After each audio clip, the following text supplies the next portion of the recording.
Hey guys, it's Eric with Bricksville. So today, when I was looking for what to review, I decided to go with something a little bit more old school. So we got Aquanauts here. It's set number 6175, the Crystal Explorer Sub from 1995, and we're going to see if this is still as cool as it was back then. It originally sold for $33. In today's dollars, 2022, that would be $65. Now, if you want to pick it up, new, it's about $180. Used, it's about $65. And we're going to see what kind of features this has and just if it's still something that we'd love to play with. So first up, we'll take a look at the box. So this is the old Lego system style I love the color of the box, the kind of like turquoise, and then just it has an overall just view of what the build would be. It has 160 pieces, which people talk about like price per piece as if this is like a new problem that Lego has. But even this one right here, back at the time it was made, this would be 20 cents per piece, which equivalent with inflation, that would be basically 40 cents per piece now. So this, I think it's kind of justified based on some of the really cool specialty pieces, colors. There's no stickers, everything is printed in here, but we'll kind of get into that more later. But on the back, there's 4 alternate builds, which my favorite is actually this one up here, because I believe that that is an octopus with laser beams on its head, which I think Dr. Evil would love that. So inside here, you'd be able to open the old boxes up to actually see some of the specialty pieces and just kind of see what you're getting. It obviously wouldn't show everything, but there'd be a layer underneath with all just the standard pieces, but it would allow you to see like, wow, I'm gonna get that cool whatever it's going to be, the windscreen or whatever, and you could think of what you're going to do with that. Now on the top here is actually the story. So since this wasn't a theme like Star Wars or Indiana Jones or something like that, that already you could just pull from the movies and you just recreate a scene, they had to do this on the cover so that you could actually have at least a starting point for your imagination to grow. So what they put here for the Aquanauts: explore the ocean depths as you, the Lego maniac, team up with the Aquanauts in search of the precious hydrolator crystal that provides oxygen for the underwater world. But be on the lookout for the aqua sharks. They will stop at nothing to take all of the hydrolator crystals for themselves. So the aqua sharks was actually another faction. It wasn't like other sharks. But we will take a look at the set. And then we have the minifigs. So they don't have names because they didn't actually build out a story like that. They really just created these themes as a baseline for you to think of. So their official titles are Aquanaut number 1 and Aquanaut number 3 with blue flippers. But under here, you can see he's got a little headband on with a C on it. I don't know if that's supposed to be for copyright or what, because it has nothing to do with Aquanauts. And then both of them have the same shirt on, but Aquanaut number 3 with blue flippers, if I can get this off one-handed, has a little radio headset on.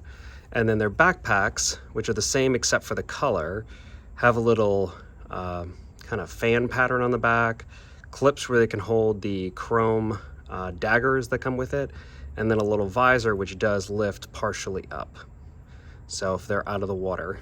And then the other one is the exact same thing, except for it has a trans blue visor piece.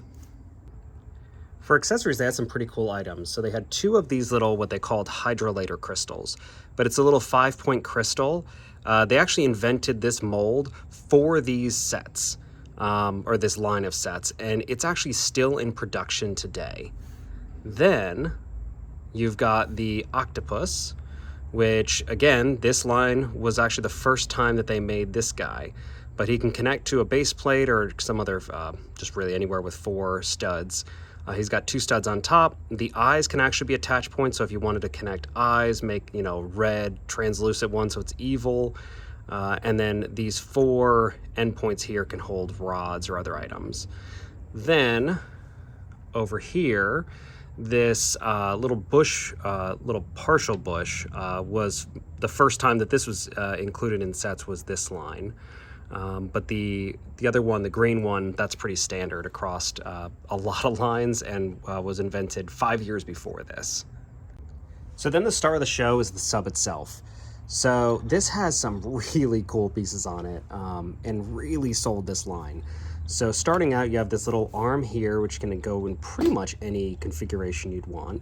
And then it has little claws at the end that when you squeeze and lift up, will actually hold the crystal so they don't relax, which is nice. And then you have your containment vessel here, which is connected with magnets. They actually stopped doing the exposed magnets because kids were choking on them, but you can actually see the magnetic force is actually moving that magnet all the way from over here. So these are pretty strong magnets, but as you got closer, it'll actually pull it in like that. But I thought that was crazy how they didn't cheap out on these magnets. Now, whenever they do magnets, they have to fully encase them, which kind of dampens them a little bit. They do them in trains, but they really try to avoid magnets altogether now. Even some of the trains like the Hogwarts Express don't have them. But on the top here, you actually have a working compass, which is the coolest thing. And based on where my store is located, this one actually points to true north, which is awesome. You've got a little workstation on the outside here with, I don't know what this is supposed to be, but some kind of control panel. And then your hydro crystal control panel finder here. On the back, you have 2 antennae and your propellers, all in the trans neon orange. And then you have a back place where somebody can sit or enter or exit. And then that tunnel, it's hard to show on video, but that tunnel actually goes all the way through to the front. Then on both sides, this opens up. Now this is all printed and the same on both sides. Opens up so that you can load and unload the crystal container or really whatever. And then in the front, this whole section can hinge up on this point, but then entirely hinge up. You've got 2 little valves, maybe for controlling the ballast tanks or something. And then an identical control panel to the one outside. And then on the bottom here, you've got these little kind of, I don't know if they're ballast tanks or if they're just a place for them to sit on, but whole little setup down there. And then we've got the chrome silver spears, which come in here, 1 on each side, which on the box it shows this is a good storage point for the flippers when not in use. Today's review is actually inspired by a comment from one of our viewers, Hazel. They mentioned that the old sets with their simple builds, interchangeable parts, and the idea was to get as close enough that you could guess what it was without being stuck together as a model. So this, as I was looking around the shop, fully exemplified that idea. So it has really cool pieces. It has like a really cool set in and of itself. But even on the box, where it gives you 4 different ideas of what to rebuild it into, the idea was not to keep it as this forever. It was build it as this, get your imagination going with a simple story, and take it from there. So you could rebuild it into a little base, other little subs. You could get little battles going between the Aquanauts and the shark guys. So the pieces in here are like great to use for that, because you have the little compass here, the magnets, which are really strong for a toy, like not where they're going to hurt you, but where you get that kind of like snap. And then you've got the crystals, which they added here, simple guys that are kind of interchangeable in the story, but you've got the also nice features in the sub that they provide. So like not knocking the model that they thought up. You've got the pass through in between here, the 2 loading bays on each side. The fact that this can open up, the control panels, everything's printed, so it kind of stands the test of time. So my overall thoughts are, you should definitely get this set if you don't already have it. If it got lost in your Lego bucket, I would suggest fishing it out.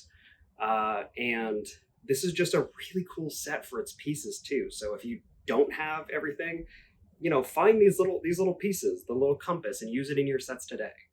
So we're actually going to branch out from reviews. I love doing reviews. We're going to keep on doing them, but I want to branch out to show kind of the life in the shop and what it's like running a Bricklink store and a physical store at the same time, some of the challenges, some of the awesome parts. So expect to see that over the next couple weeks, and I'd love to hear some of your questions. So if there's enough awesome questions, I'd love to kind of use them for a question and answer video. So let me know down below, and also let me know if you have this set, if you had it as a kid, or if you still have it, or if it got lost in the bucket. So I will see you guys soon, and have a good week.